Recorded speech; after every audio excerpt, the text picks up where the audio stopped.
One of the biggest stories of 2015 was the refugee and migrant crisis in Europe, which is showing little signs of abating. PBS NewsHour's own special correspondent Malcolm Brabant has been documenting the historic developments for much of the past year as an eyewitness to the desperate journey of many. And Europe's struggle to grapple with the massive influx. Before we speak with him, we hear from some of the many people he's met along the way and look back at some key moments. One of the first greeting migrants on Lesbos, hotelier Aphrodite Vati. Hi. We feel that history is in the making, of course, right now. There's a huge shift in population right now, the biggest since World War II. We are just a stepping stone. This is a flow. It's like a river with a constant flow, and it will not stop until some kind of solution is provided so as these people do not have to leave their homes. My family is dead in Syria. My big brother dead, and my eyes, big problem for army and Syria. بشار الأسد الله يطلع عين أمه الله يطلع عين أمه بشار الأسد خاب بيوتنا. We are human and we have the right to live. We have the right in order to have a better future. We have the right in order to have a secure place. That's why we're trying in order to leave our country because of different conditions, situations. Just we have risked our life. British Conservative politician Daniel Hannan. Don't you think that you should actually share Greece's burden? It's so easy to try and signal your compassion by saying that the government ought to do something. But the reality is that if we have more amnesties and more people being granted right to remain here, we are encouraging more and more people to make this hellish crossing. And the truth is that if we go down that road, what we'll be doing instead is contracting out our immigration policy to these monstrous people traffickers and allowing them to decide who gets into Europe and who doesn't. In Izmir, the Turkish gateway to Europe, leading activist Cem Terzi. It's a meeting point for smugglers and refugees all day, and during the day or during the night. They all coming together here and talking and reaching about the price. It costs $1,000 to go to a Greek island. Syrian student Abed Al-Muhabal. Now I'm probably going to today, now that sea conditions are better than yesterday. Hopefully. It might be my death day or might be my salvation day. Khaled Hamza from Homs. We can't find something in order to help our people here in Turkey. We have no medicine, we have no food, we have no anything in order to continue our life. We have no schools, our children in the streets. After 5-10 days, you will see all these children as a thieves. $5. This is for a child. It costs $5. This shop used to be a shoe repair or a shoe shop. Now they are selling this kind of stuff, life vests. They say they are really good quality, but it's impossible to believe it. The Turkish authorities have kept us quite some distance away from the survivors, but we've been close enough to one of the buses to hear the most uncontrollable weeping coming from a couple of people who've lost relatives during the sinking. Excuse me, sir, are you the smuggler? Are you the smuggler responsible for these people's deaths? We just couldn't give us CPR because I'm not struck shot. Lesbos resident Eric Kempson. A big boat went down about 2 hours ago. There's a lot of people still in the water, and I'm say the death toll is going to be quite high. Survivor Anas Kaula from Damascus. We cannot forget the bodies, the children's, everything. It's in our memories. I think it will stay. Nareen Tamar from Kamashli, northern Syria. The situation on the boat was very scary. I'm very happy. I'm glad. I'm glad we are here, finally. Thanks God. And thanks for you to help us.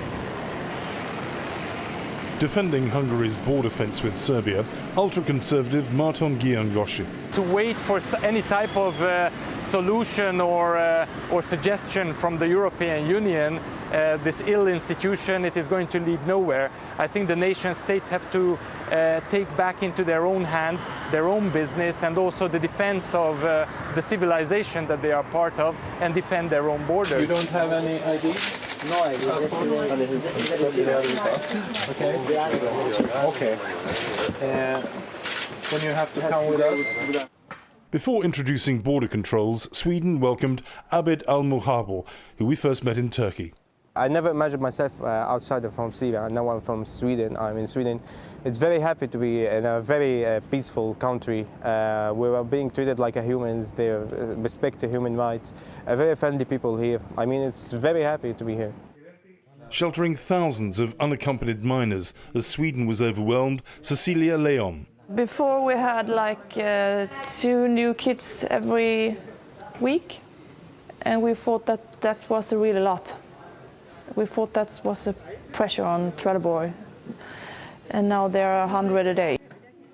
Economist Tino Sanandaji. I think it's quite disastrous. This is an irreversible social experiment that no welfare state has ever attempted. Sweden's immigration minister, Morgan Johansson. What do you say to those people who think that your immigration policy, your open door policy, is naive? We are now suffering from one of the worst humanitarian crises in our time. Seeing the people fleeing from Syria, over 12 million people from the war. Just turn on your television set and see for yourselves what these people are fleeing from. We as a country has an obligation to help.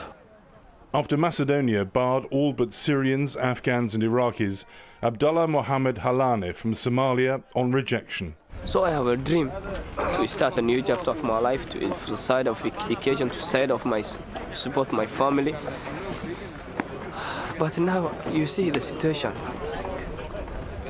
Totally it's not fair. Totally it's not fair. Totally it's not fair. Peter Burkhardt from Human Rights Watch. What Europe should be doing is to put in place a more coherent refugee policy which allows for safe and legal ways for these people to reach Europe. Because if they drive the smuggling underground even more, it means that they also increase the danger to Europe, because it's much easier for terrorists to slip into this flow of refugees when it's underground. And finally, Aslam Obeid, a Syrian who stayed in Lesbos to help. I hope someday that the powerful people and the powerful government will stop bombing and having more guns to stop the fights. As Gandhi say, you don't fight for peace, you peace for peace. And Malcolm Brabant is in Copenhagen. I spoke with him a short time ago. Malcolm, welcome. That was such an affecting report we just saw. Has it become at all routine, the dealing with these people, the refugees, the migrants, or is it still as emotionally wrenching as what it seemed to be? Well, if I'm answering on behalf of Europe, it's difficult to generalise on behalf of a whole continent. But you get a bit of a distorted view, in a way, towards people's reactions in Lesbos, because there you see people getting off the boats, being extremely vulnerable, having risked their lives, shivering in the cold right now. And it's very difficult to be anything other than moved at seeing people at their most vulnerable when they have survived perhaps a life-changing experience. But the further you go down the migrant trail, the further northwards, people, I think, are becoming more inured to seeing migrants. Of course, there are tens of millions of people who feel very well disposed towards them and still have a great sense of generosity. But I think people are becoming perhaps a little bit weary of it in certain places. And I think one of the main indicators, perhaps, is the reaction there was after the picture of Aydan Kurdi was published. That's the little boy who was found drowned on the Turkish coast, where there was a great upsurge in sympathy. But since then, you're still having children drowning in greater numbers than perhaps ever before. And I think that people's sympathy has waned because it's just not in their face all the time. How clear now is the system for dealing with these people? Once they reach the shore, do they then Do they then have a process for moving through and moving on? What's it like for them? Well, there's nothing official at all. It's still, they're still very much in the hands of the smugglers, and at the moment the smugglers and their charges are playing a game of cat and mouse with the Turkish authorities. Over the course of the past month, for example, people have been going to various parts of the Turkish coast to get across to Lesbos, and it does seem as though the Turks have been able to sort of turn the tap on and off in terms of the migrants coming across. But elsewhere, I mean, there are sort of more procedures in place, but the problem is that there is a roadblock at the Macedonian border with Greece. And so there are some people who can't go much further. Further north, in places like Denmark and Sweden, for example, which I'm pretty close to right now, they're having trouble accommodating all of these people, and they're having to put up tents in the frozen north. What does it look like for them for the future? I mean, is there a sense that countries are figuring out what they're going to do with these refugees, or does it feel as chaotic as it has? It does feel fairly chaotic. I think some of the early arrivals are probably sort of settling down. I've talked to various people that I've met on the trail. Some are settling down in Sweden and in Germany and trying to make the most of the opportunities that are being offered to them. But I think that there are lots of people who are very frustrated at what is happening to them.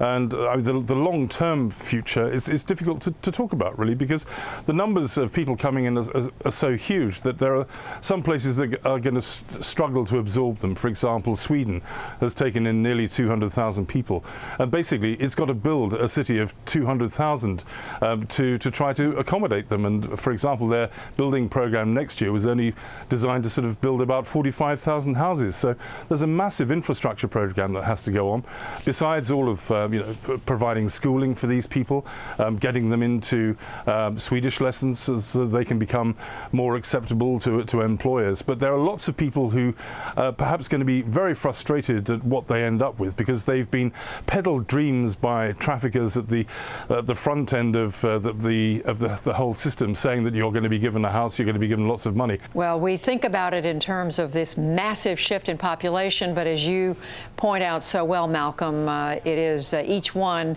is a human being with a different path. Thank you very much for all your reporting this year, Malcolm. You're welcome.